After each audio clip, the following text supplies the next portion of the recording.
I have not dipped into a Marvel film since probably Oh, like Marvel. Endgame, and so I was like, oh, let's check out this multiverse of Mm. madness, Doctor brouhaha. Strange and the Multiverse of Madness. I couldn't, I couldn't get through like half an hour. I thought it was so bad, and I don't know if it's one of these things where I What don't know if was it? Marvel. What was it that you didn't like about it? Well, I don't know if Marvel films have gotten worse They or have. if it's So, just they firstly, have. let's just Okay. acknowledge that they have absolutely got worse. Yes.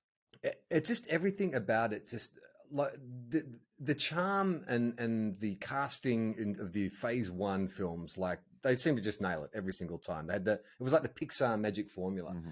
But this Doctor Strange, everything about it, I'm like, his wig is so fake. Like Benedict Cumberbatch's wig, it was distractingly fake. And then it was just I the believe that the wig is meant to distract you from his accent, though. Like, I think you're meant to yeah. be concentrating on the wig so that you're not so. Why is it that when English actors do they do this kind of they have to get a deeper voice and it's like also he's protecting this teenager in it and he keeps calling her a kid America. like he's in like he's America, her Indian. name is, Oh, which America. I did not think was on the nose at all. The kid he was protecting's name was America. But I just also it just looked shit. It wasn't exciting. There was no. I didn't find him charming. And then it starts getting into like the multiverse stuff, and I'm like, and I'm a nerd, and I dig stuff like this, but I'm like, ugh, who fucking cares? It's an alternate Captain America, and now Captain America's Mrs. Captain Britain, and oh, that's Fantastic Four. Who gives a shit? I don't care. Just give me a story that's interesting. So I did not even make it half an hour. But then I put on the new Predator film, Prey. Have you heard about this? Hang on, what? There's a new Predator film? There's a new Predator film, and it's set in like the 1700s, and it's about this Native American teenager who wants to be like a hunter, but like, because she's a woman and stuff, she's meant to, cook and do all that kind of shit. But, she's always hanging out with her older brother and, they go off hunting and they take on the Predator. And it's fucking awesome. It is such a good film. The only thing that I think would have made it better is they do it like they're speaking English. But I read about afterwards, there's a version you can watch where they speak in their, I think it's Comanches, their native tongue. And I'm like, oh, I wish I'd seen, that's the first way I watched it, where they just done it like in the native tongue, because it is awesome. It is like such a good Predator film. And it's just, they've been trying to sort of capture that, what the original one and what made the original one so great. And the thing that makes the original film so great is it's really subversion on the slasher film. Like Arnie and all his mates, they start off as like these brawny, muscle-bound guys with huge guns, and then they become the kind of trope of the girl being hunted by Mike Myers. By the end of the film, they're getting killed off and their guns don't mean anything. So this one, they start off with that final girl trope, and so she doesn't have any of the weaponry. So it's just more about how the hell is this girl going to overcome, like with no modern weaponry, with nothing, how is she going to overcome the Predator? And it's awesome. It is such a good film. It is so much fun. And you know what's great about it, Will? 90 minutes long, probably 80 minutes with credits, but like you could watch it in one sitting. There's no fat on it. You don't get bored. They're not doing any fucking fan service. They're not doing this. Oh, because that's the other thing too. I saw Top Gun last week for my birthday. That was a special treat. And I know people love that film. I did not love that film. And I think there's something wrong with me. I think I'm broken. But then I see Predator and I realize the difference is like Top Gun, I understand technically well made and stuff, but I'm just over fan service. I'm over referencing older films. And oh my God, that's the line from the original film. Oh, there's Val Kilmer. Oh, look, his son is wearing the same shirt that Goose. Like there's all this shit through it that it's like, I don't give a fuck. They do one line in the new Predator film, which is if we bleed, we can kill it. I'm like, okay, I mean, I get it. You have to do it. But that is it.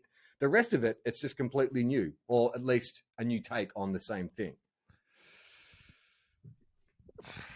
So I haven't seen Top Gun, and I keep hearing people talk about how good it is, but I feel like I'm going to be a bit like you in that I'm not, I feel like the fan service stuff will annoy me, and B, I don't think I have enough affection for the original film that I will enjoy. Like, it's actually not serving me. I'm not enough of a fan for the fan service to be of service to me. Well, I think, like, it's because I went and saw it with VK, And we were both excited to see it. And look, I like the first one, but I'm probably like you. I don't know it off by heart. But you know enough of it. Like there's enough iconic kind of scenes. Yeah. But it feels the need, like, the need for speed.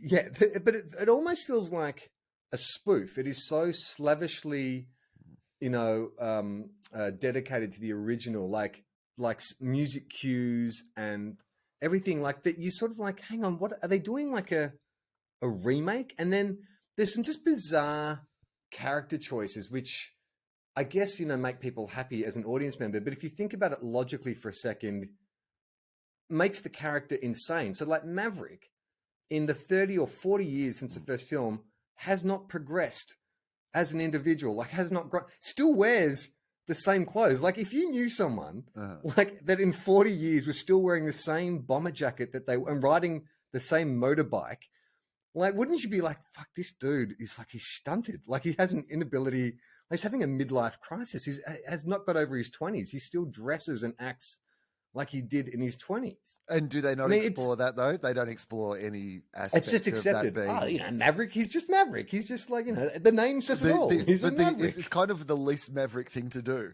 Just stay exactly the same. Stay exactly the same. He's a real Maverick in the way that he hasn't changed in any way. I always think of that line in The Wedding Singer where, Adam Sandler has that best friend with a mustache who's like the womanizer and stuff, and he wants to be Fonzie. And then at the end of the film, his friend confesses, look, you know what happened to Fonzie? He got old. No one wants to watch a TV show about a 40-year-old guy hitting on chicks. And that's exactly what Maverick is. In the new Top Gun, it's like, you're almost 60. Why are you still wearing that bomber jacket and riding a motorbike and acting like, this kind of roguish kind of charming dude who can't... Like, if you couldn't get your shit together in 40 years... It's on you. Like, it doesn't make you some like interesting rebel who plays by his own rules. Like, I think that works when you're in your 20s. But when you're 60, it's like, this fucking guy's a basket case. He never developed at all. He never grew.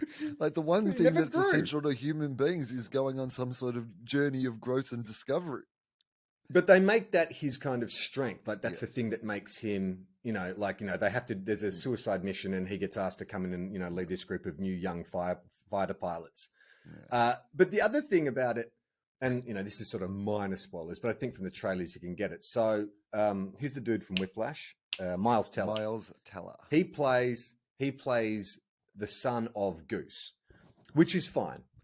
Conceptually, from a plot point of view, all right. So there's some emotional kind of stakes now. Like one of the students he's teaching is Goose, and Maverick feels responsible for the death of this guy's father. And so I would have preferred if Maverick was visited by the ghost of Goose. Well, didn't we pitch the evil Goose arises? That was that Goose never died. I like the idea of the ghost of Goose. The goose. Like he has this goose appears and speaks to him. You've got to change, Maverick. You've got to change. Oh, I like the idea of a remake of Ghost with just an all Goose cast. Just call it Goose. To see the full video, join our Patreon. Patreon.com/TOFOP.